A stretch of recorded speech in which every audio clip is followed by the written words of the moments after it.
Hello बच्चों, जय हिंद, जय भारत एंड आई होप आप सभी बहुत अच्छे होंगे। तो guys, today is my third lecture of chemical bonding, जो कि बहुत ही इम्पोर्टेंट चैप्टर है फॉर क्लास 11th या जितने भी जो बच्चे हैं जो कम्पिटिटिव एग्जामिनेशन में जो पार्टिसिपेट करेंगे, जैसे IIT JEE हो, नीट हो या अदर कोई भी कम्पिटिटिव एग्जामिनेशन है, उसमें आपको ये जो चैप्टर है केमिकल बॉन्डिंग वो बहुत ही इम्पोर्टेंट है। क्लियर है? तो चलो हम लोग स्टार्ट करते हैं।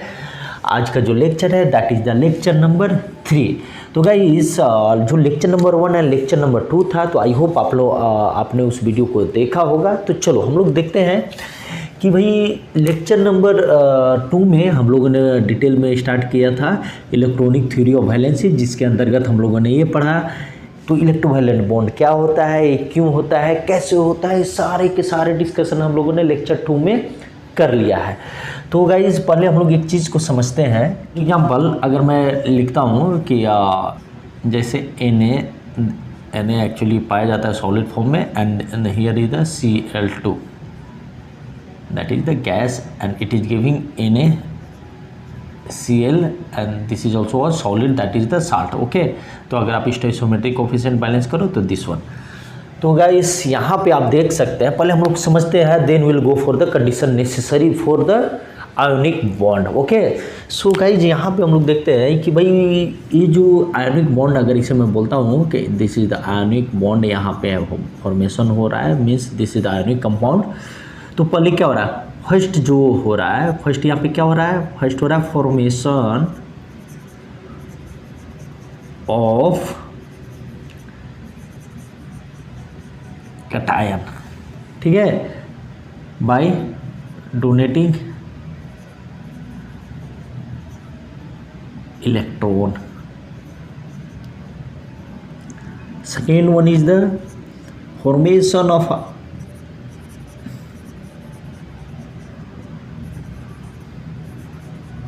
anion by accepting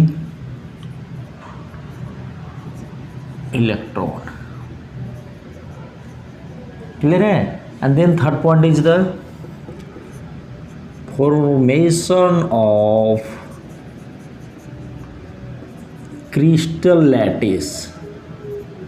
अभी क्रिस्टल लैटिस क्या होता है? Basically this is the 3-dimensional space inside the crystalline solid, तो जिसे हम बोलते हैं, जिसमें एटम का जो अरेंजमेंट होता है। तो this one is the formation of crystal lattice by oppositely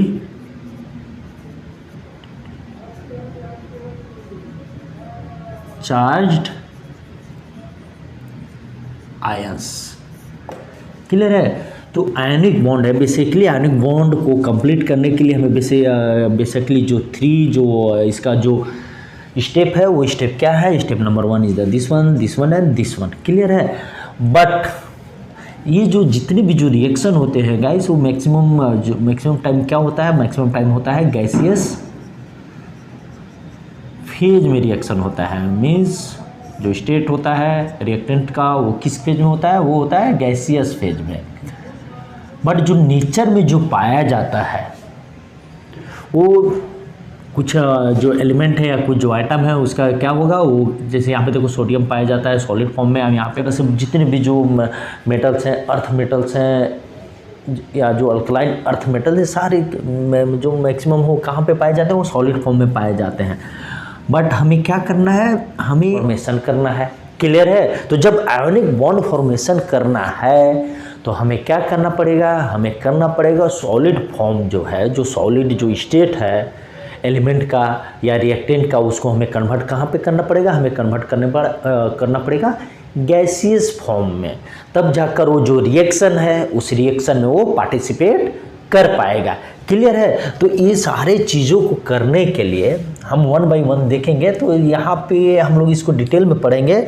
तो ये सारे जो कंडीशन हैं वो किसके लिए चाहिए, वो चाहिए जो फॉर्मेशन ऑफ जो आयोनिक बॉन्ड्स है।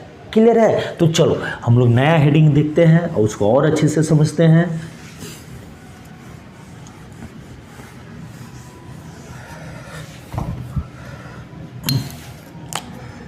तो आप हेडिंग प्लीज डाल लो, कंडीशन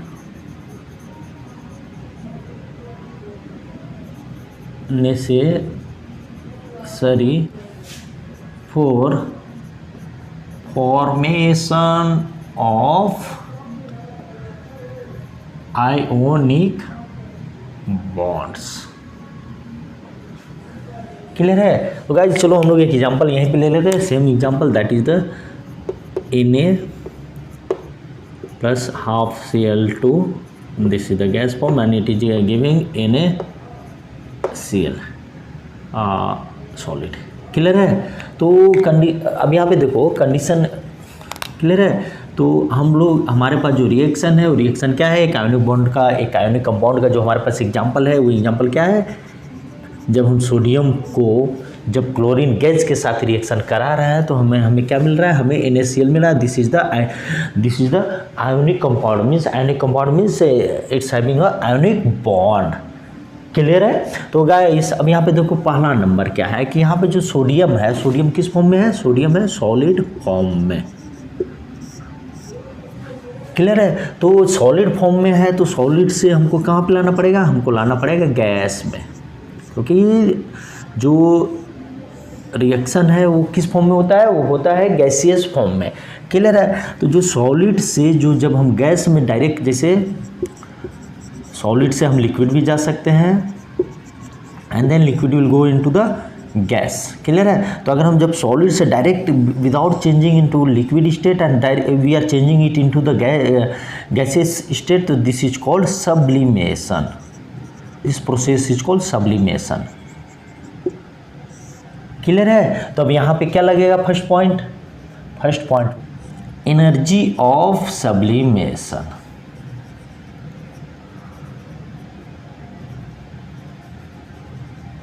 आप प्लीज़ साथ के साथ इसे नोट डाउन करते चले, मुझे कोई जल्दी नहीं है, मैं बहुत आराम से आपको हर एक एक पॉइंट आपको बताऊंगा ताकि आपका जो कॉन्सेप्ट है वो एक ही बार में पूरी तरह से क्लियर हो जाए और फिर से दोबारा आपको बार बार किसी टॉपिक पे, किसी चैप्टर पे आने की ज़रूरत नहीं पड़े। क्लियर है? तो एनर्जी ऑफ सब्लिमेशन, तो एनर्जी ऑफ सब्लिमेशन क्या है, एनर्जी ऑफ सब्लिमेशन है कि energy required to convert from solid state to gaseous state। Clear है? तो हमें पहला फर्स्ट पॉइंट हमें क्या करना पड़ेगा, हमें करना पड़ेगा यहाँ पे सॉलिड से इसको किस में कन्वर्ट करना पड़ेगा, इसको गैस में कन्वर्ट करना पड़ेगा। तो अब यहाँ पे देखो जैसे तो हमें क्या करना पड़ेगा, यहाँ पे ये सॉलिड है तो हमें यहाँ पे क्या करना पड़ेगा, एनर्जी सप्लाई करना पड़ेगा।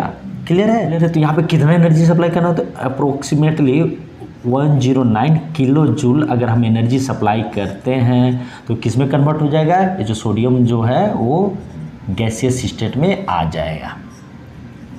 क्लियर है? तो इसलिए जो कंडीशन जो नेसेसरी है for formation of ion bond, वहाँ पे हमें क्या करना पड़ेगा, हमें एनर्जी ऑफ जो सब्लिमेशन है उस पर भी हमें सप्लाई करना पड़ेगा, क्योंकि this is the requirement for the ionic bond. Clear है? तो ये हो गया। अब then second point is the dissociation energy.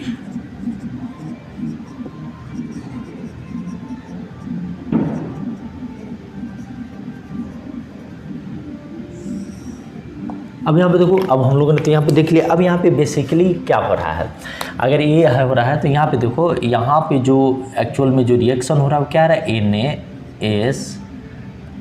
यहाँ पे देखो एक्चुअल में जो रिएक्शन जो आयनिक बॉन्ड कहाँ से फॉर्मेशन हो रहा है, मीन्स Na यहाँ पे आ रहा है गैस फॉर्म में एंड देन यहाँ पे Cl गैस से रिएक्ट कर रहा है, then it is converting into NaCl।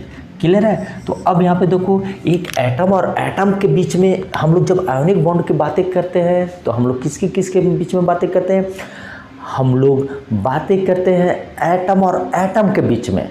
हम लोग एटम और मॉलिक्यूल के बीच में बातें नहीं करते हैं। क्लियर है? तो हम लोग जब एटम की बात में कर रहे हैं तो चूंकि नेचर में जो क्लोरीन गैस है वो किस फॉर्म में हमें अवेलेबल है, हमें अवेलेबल है Cl2 means it in the form of molecule. Clear है? तो हमें क्या करना पड़ेगा, हमें इसको ब्रेक करके कहाँ पर लाना पड़ेगा, हमें ब्रेक करके इसका जो कंस्टिट्यूएंट एटम है उसमें लाना पड़ेगा। तो यहाँ पे जब आप इसको ब्रेक करोगे, जैसे Cl2 को जब आप ब्रेक करके आप चाहते हो कि Cl गैस में कन्वर्ट हो, सिंगल एटम में कन्वर्ट हो। क्लियर है? तो गाइस यहाँ पे क्या होगा, क्लियर है? तो इसको हमको ब्रेक करके कहाँ पे लाना है, Cl गैस में ब्रेक करके हमको गैस में पहले लाना है। तो उसी को हम लोग क्या बोल रहे हैं, उसी को बोल रहे हैं dissociation energy, means energy required to dissociate a molecule into its constituent atom।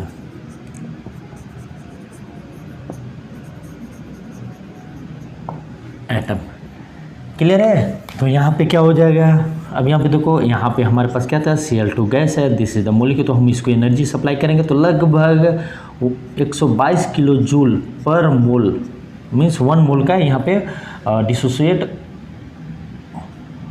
ऐसे लिख लो 1 मोल। क्लियर है?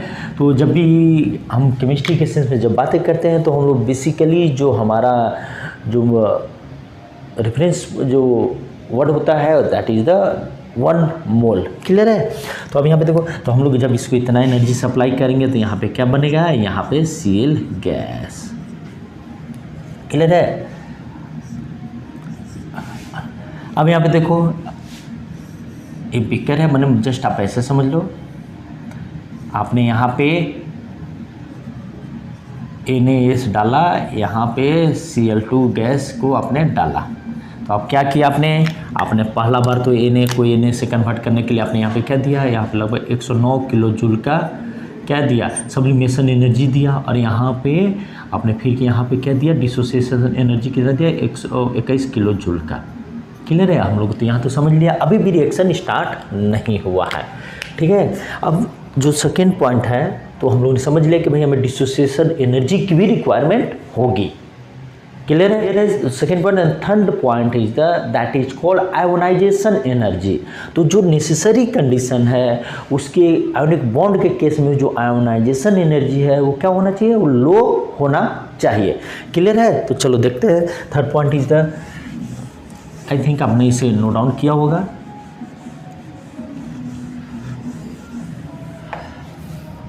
तो अब यहाँ पे देख लो, जो थर्ड पॉइंट है, third point is the low condition ionisation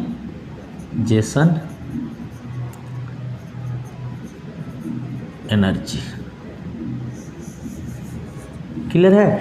तो गाइस अब यहाँ पे हम लोगों ने क्या किया, हम लोगों ने Na से सॉलिड से किस में कन्वर्ट किया है, Na गैस में कन्वर्ट किया। एंड देन अब हम लोग किसका बातें कर रहे हैं, हम लोग बातें कर रहे हैं आयोनिक बॉन्ड का। तो आयोनिक बॉन्ड के लिए हमें क्या चाहिए, हमें एक चाहिए कटायन। क्लियर है? तो कटायन में क्या है, तो हमें यहाँ पे Na जो जनरली क्या होता है, जो कटायन होता है वो क्या होता है, Na प्लस जो है, मान के चलो यहाँ पे कटायन है, ये क्या करता है कि एक इलेक्ट्रॉन को रिलीज करता है। क्लियर है?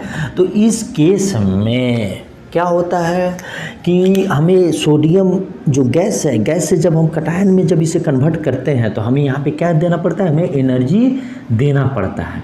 क्लियर है? तो एनर्जी रिक्वायर्ड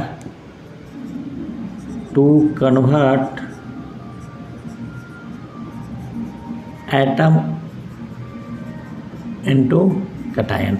जनरली इसमें जो क्या होता है वो मेटालिक जो एलिमेंट होते हैं वो सारे होते हैं। तो क्या होगा, तो अब इसमें हमें क्या करना है, अब यहाँ पे देखो Na, यहाँ क्या बन रहा है, Na प्लस बन रहा है। तो यहाँ पे क्या हो रहा है, एक इलेक्ट्रॉन लूज हो रहा है। तो इसके लिए हमें यहाँ पे कितना एनर्जी देना होगा, हमें जो एनर्जी देना होगा यहाँ पे, मीन्स आप ऐसे थोड़ा दूर लिख लो,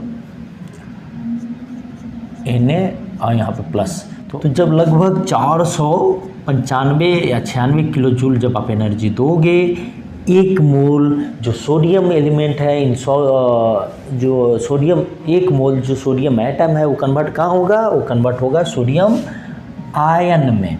क्लियर है? तो इसलिए तो हमें और क्या देना पड़ा, हमें यहाँ पे देना पड़ा,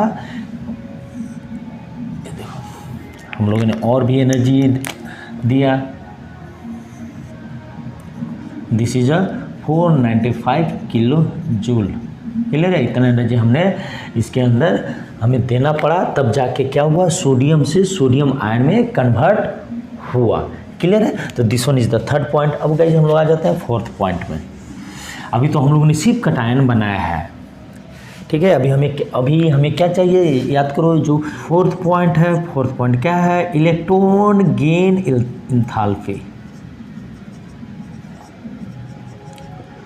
अब यहाँ देखो, अभी तक तो हमारा एनर्जी हमें सिस्टम को देना पड़ा था। अगर मैं इसको सिस्टम मानूँ तो ये सब सारी एक्टिविटी को करने के लिए हमें क्या करना पड़ रहा था, हमें सिस्टम को एनर्जी देना पड़ रहा था। बट अब क्या होगा, अब जो होगा वहाँ पे क्या होगा, वहाँ पे एनर्जी रिलीज होगा।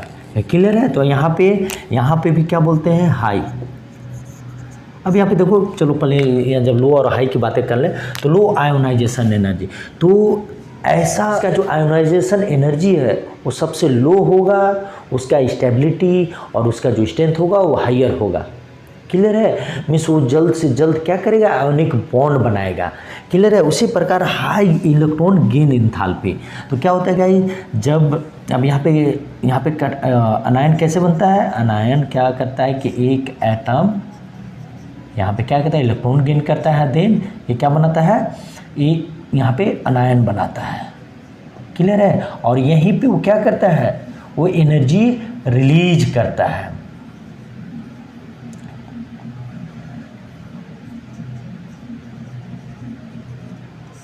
क्लियर है? तो यहाँ पे क्या हो रहा है कि जैसे Cl गैस था, वो क्या कर रहा है, वो यहाँ पे क्या बना रहा है, यहाँ पे वो एक इलेक्ट्रॉन गेन कर रहा है। तो यहाँ पे क्या बना रहा है, यहाँ पे Cl माइनस बना रहा है एंड देन एनर्जी रिलीज कर रहा है। जो एनर्जी रिलीज कर रहा है वो कितना एनर्जी रिलीज कर रहा है, 350 किलो जूल।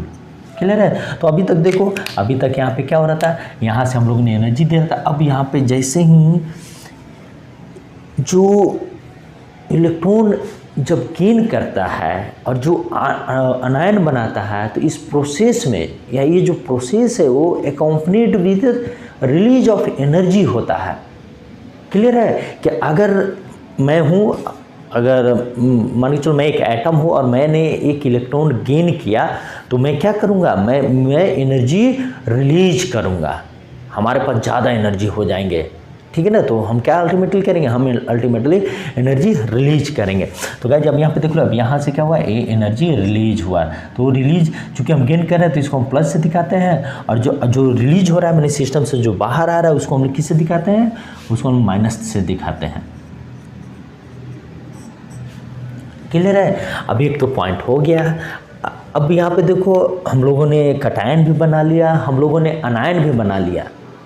तो भाई नेक्स्ट पॉइंट क्या है, नेक्स्ट पॉइंट है जो हम लोग क्रिस्टल जो लैटिस बनाएंगे, तो फिर यहाँ पे एक और कॉन्सेप्ट आ जाएगा, क्या आ जाएगा, लैटिस एनर्जी। क्लियर है? तो चलो हम लोग देखते हैं fifth point, that is the lattice energy.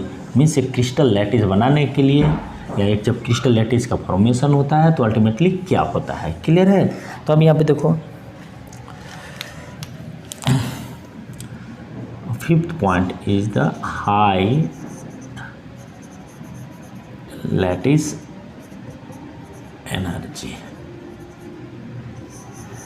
I hope आप लोग एक एक पॉइंट को लिखते जाते होंगे और आप समझ रहे होंगे। अगर गाइस अभी भी अगर आपको इतने आसान वे में, इतनी इजी वे में अगर अभी आपको भी समझ में नहीं आ रहा है, तो प्लीज़ आप कमेंट बॉक्स में अपना जो क्वेरी है आप दे सकते हैं, मैं वहाँ पे उसे अटेंड करूँगा।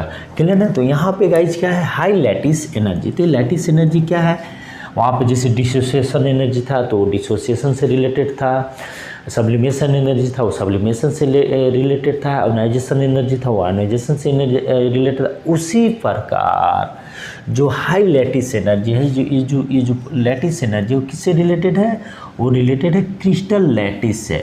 तो when 1 mole of crystal lattice formed, then release of amount of energy is called lattice energy। तो गाइस अब यहाँ पे देखो, यहाँ पे क्या है कि यहाँ पे हमें मिल गया क्या, Na+ मिल गया, यानी यहाँ पे क्या हमें मिल गया, क्लोरीन माइनस मिल गया। अब ये दोनों मिलके क्या बनाएंगे, ये दोनों मिला के NaCl लैटिस बनाएंगे। क्लियर है। तो इस केस में क्या हो रहा है, ये जो लैटिस बन रहा है तो यहाँ पे क्या हो रहा है, पहले हम लोगों ने क्या किया, स्टार्टिंग में बहुत सारा एनर्जी दिया, लेकिन अब क्या कर रहा है, अब यहाँ पे वो एनर्जी रिलीज कर रहा है। पहले हम लोगों ने दिया, जब देने के बाद जब वहाँ पे जो केमिकल रिएक्शन हो रहा है या जो डिफरेंट जो केमिकल चेंजेज हो रहा है, तो अब यहाँ पे क्या हो रहा है, उसी बेसिस पे अब यहाँ पे क्या हो रहा है, यहाँ पे हो रहा है कि जैसे ही Na+Cl-, अब यहाँ पे क्या है, यहाँ पे बन रहा है NaCl। क्लियर है। तो यहाँ पे एनर्जी रिलीज हो रहा है। एनर्जी कितना है, एनर्जी लगभग 787 किलो जूल पर मोल होता है। क्लियर है। तो एक और हमारे पास एनर्जी निकला, एनर्जी क्या है, वो एनर्जी है 787 माइनस, चूँकि सिस्टम से बाहर आ रहा है, किलो जूल। क्लियर है। तो गाइस अब हम यहाँ पे देखते हो, तो अब यहाँ पे एक पॉइंट आ रहा है, हाई लैटिस एनर्जी। क्लियर है। गाइस आप यहाँ पे ध्यान दे लो, इस दुनिया में कोई भी जो सिस्टम है, कोई भी जो चीज़ें हैं, इधर हम कंपाउंड के बारे में बात करें, हम एटम के बारे में बात करें, मोलिक्यूल के बारे में बात करें, या सब्सटेंस के बारे में बात करें, कोई भी चीज़ तभी स्टेबल है जब वो कहाँ पे किस पोजीशन में होता है, लोएस्ट एनर्जी वाला पोजीशन में होता है। हम लोगों ने एटॉमिक स्ट्रक्चर में बहुत डिटेल्स इसके बारे में पढ़ा है। क्लियर है।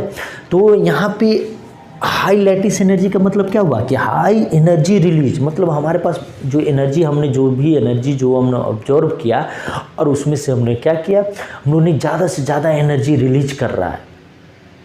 क्लियर है। तो इसीलिए इसको क्या बोला गया, इसको बोला गया high lattice energy.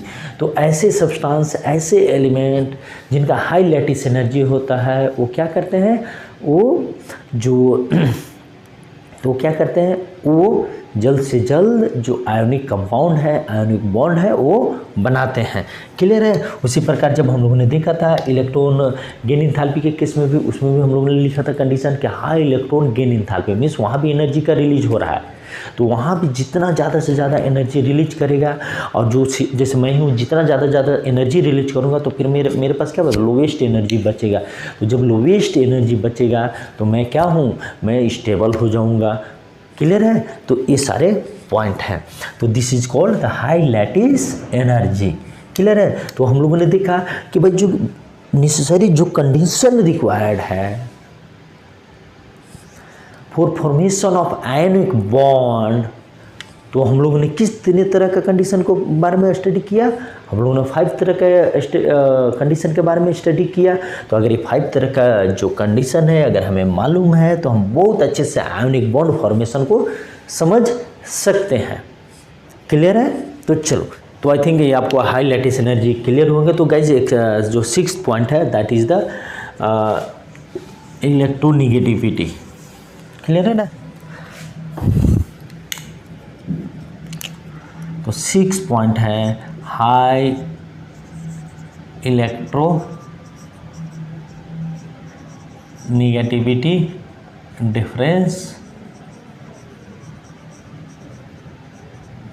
Between atoms. Clear है। तो गाइस हम यहाँ पे देख सकते हैं कि एक एटम है, ए है, मान के चलो एक एटम ए है, एक एटम बी है। क्लियर है। अब मान के चलो इसका जो इलेक्ट्रोनिगेटिविटी है मान के चलो x है और इसका इलेक्ट्रोनिगेटिविटी y है। क्लियर है। तो अब यहाँ पे समझो, अगर ये दोनों के बीच का जो इलेक्ट्रोनिगेटिविटी का अगर जो डिफरेंस है, अगर मान के चलो यहाँ पे 2 आ रहा है, अब यहाँ पे कितना आ रहा है, यहाँ पे मान के चलो ये -2 ले लो, और यहाँ पे मान के चलो यहाँ पे आ रहा है -5, फिर उसी प्रकार अगर यहाँ पे -8 आ रहा है, तो जितना ज़्यादा जो इलेक्ट्रोनेगेटिविटी डिफरेंसेस होंगे उतना ज़्यादा आयोनिक बॉन्ड बनने में ईजियर होगा। तो इसीलिए ये जो है ये पॉइंट क्या है, यहाँ पे जो चूँकि इलेक्ट्रोनेगेटिविटी डिफरेंस हायर है तो इसलिए यहाँ पे जो ईज ऑफ जो आयोनिक बॉन्ड है यहाँ पे ज़्यादा होंगे। क्लियर है। तो गाइज ये सारे जो पॉइंट थे that is the condition necessary for the formation of ionic bonds. तो आई होप आपको ये सारे के सारे पॉइंट क्लियर हुए होंगे। क्लियर है। अब चलो हम लोग देखते हैं एक और पॉइंट, इसको थोड़ा सा डायग्राम के थ्रू समझते हैं एंथैल्पी को, इसके ताकि आपका कॉन्सेप्ट और भी क्लियर हो जाए। क्लियर है ना।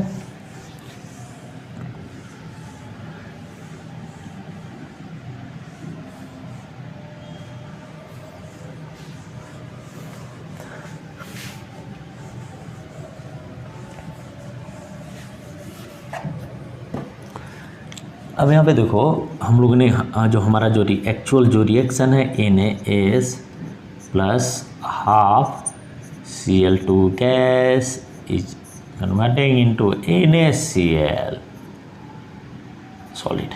तो गाइस ये डायरेक्टली हम देख रहे हैं, बट क्या ऐसा हो रहा है, क्या नहीं हो रहा है। तो आपको अगर कोई बंदा अगर आप बोलता है कि रिएक्शन है या ultimate reaction is this one, but वो एक केमिस्ट्री का ही बंदा समझ सकता है कि इंटरमीडिएट जो कितने सारे स्टेप हैं यहाँ तक पहुँचने के लिए। क्लियर है। तो चलो हम लोग इसको एक एनर्जी का देख लेते हैं। यहाँ पे मान के चलो ये, ताकि आपका अंडरस्टैंडिंग और अच्छे से क्लियर हो। एनर्जी क्लियर है। अब यहाँ पे देखो क्या हो रहा है, हम लोगों ने क्या किया यहाँ पे, जिसे यहाँ था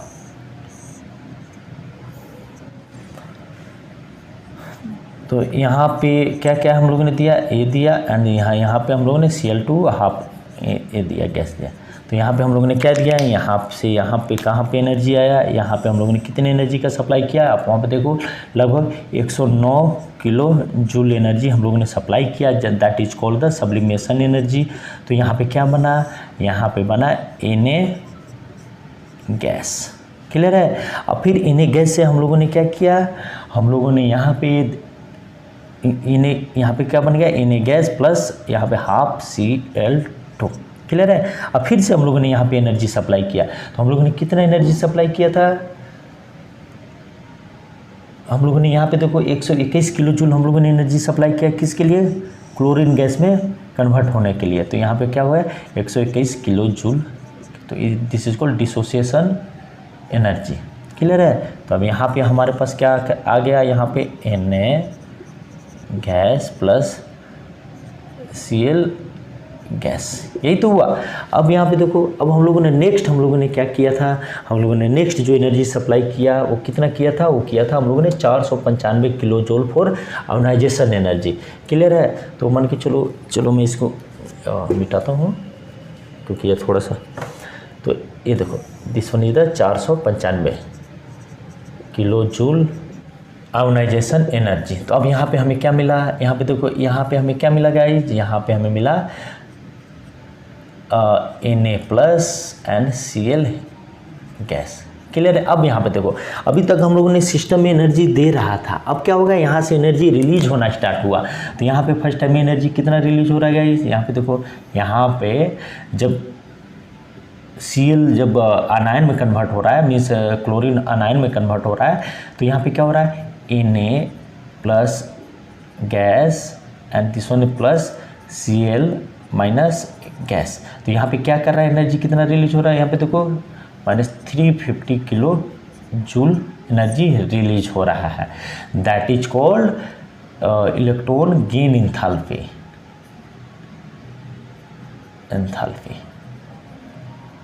क्लियर है। अब यहाँ पे आप देख लो, तो यहाँ पे क्या हो रहा है, अब यहाँ से क्या हो रहा है, यहाँ से लैटिस का जो फॉर्मेशन होता है, यहाँ पे कितना एनर्जी रिलीज हो रहा है, यहाँ पे रिलीज हो रहा है 787 kilo joule, that is the lattice energy. Clear है। और यहाँ पे गाइज, यहाँ पे देखो, यहाँ पे आ रहा है, तो यहाँ से जो ये जो डिफरेंसेस हुए, वो लगभग यहाँ से जो है 410 kilo joule, that is called heat of formation.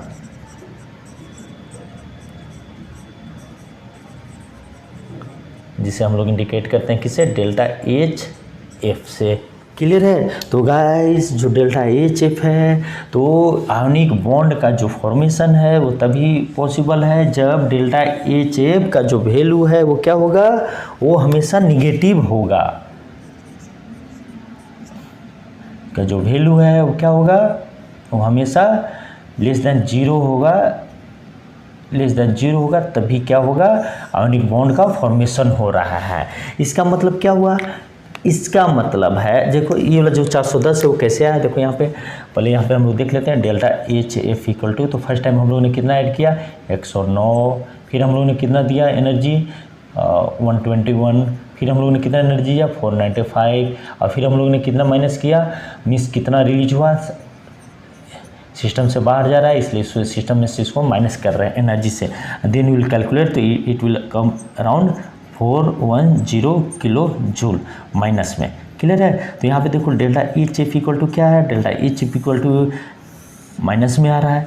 Clear है। तो इसका कहने का मतलब क्या है कि भाई जो strength and stability of any compound, अगर हम यहाँ आयोनिक कंपाउंड की बातें कर रहे हैं तो आयोनिक कंपाउंड, क्लियर है, तभी रहेगा जब हीट ऑफ फॉर्मेशन का जो वैल्यू है वो निगेटिव होगा। इसका दूसरे मतलब में क्या हुआ कि जितना हम एनर्जी एब्जॉर्ब कर रहा है, मैंने मान लो मैं एक सिस्टम हूँ और मैं एनर्जी एब्जॉर्ब कर रहा हूँ, जितना मैं एनर्जी एब्जॉर्ब किया अगर उससे ज़्यादा मैं अगर एनर्जी रिलीज कर पा रहा हूँ तभी मैं स्टेबल हूँ, तभी मैं उस कंडीशन में हूँ जहाँ पे ये बोला जाएगा कि मेरे पास लोवेस्ट एनर्जी स्टेटस है। क्लियर है। तो इसीलिए डेल्टा एच एफ जो है अगर निगेटिव होता है then it is possible for formation of ionic bond, जो हम एब्जॉर्ब कर रहे हैं कहीं ना कहीं उससे ज़्यादा हम एनर्जी रिलीज कर रहे हैं, मीन्स अपने पास हम एनर्जी रख ही नहीं रहे हैं। अगर हम एनर्जी रखेंगे तो क्या हो जाएगा, हम तो स्टेबल रहेंगे नहीं क्योंकि हम लोवेस्ट एनर्जी वाला पोजीशन में रहेंगे नहीं। क्लियर है। तो ये आपका जो condition necessary for formation of ionic bond है वो हम लोगों ने बहुत ही अच्छे से देखा। तो गाइज आई होप आपको जो लेक्चर 1 था, लेक्चर 2 था और लेक्चर जो 3 है, जो आज का लेक्चर है वो आपको बहुत अच्छे से समझ में आया होगा। और मैंने भी कोशिश किया है कि आपका कोई भी एक पॉइंट छूटे नहीं, हर कॉन्सेप्ट आपके पास हो। क्लियर है। तो इसीलिए मैं बहुत ही स्लोएस्ट मोड में जा रहा हूँ ताकि जल्दीबाजी करके कोई फ़ायदा है नहीं, क्योंकि आपका कॉन्सेप्ट अनवांटेड बेकार का बर्बाद हो जाएगा और आपका टाइम भी ख़राब होगा। इसीलिए जो गाइस जो लेक्चर नंबर 4 होगा उसमें हम लोग अभी भी इलेक्ट्रोवायलेंट बॉन्ड ही पढ़ेंगे, that will be the part 3। और उसमें हम लोग कैरेक्टरिस्टिक्स ऑफ आयोनिक बॉन्ड और नेचर ऑफ आयोनिक बॉन्ड के बारे में पढ़ेंगे and then will go forward. Okay, तो चलो आप लोग बहुत अच्छे से पढ़ाई करो। जय हिंद, जय भारत एंड नमस्कार।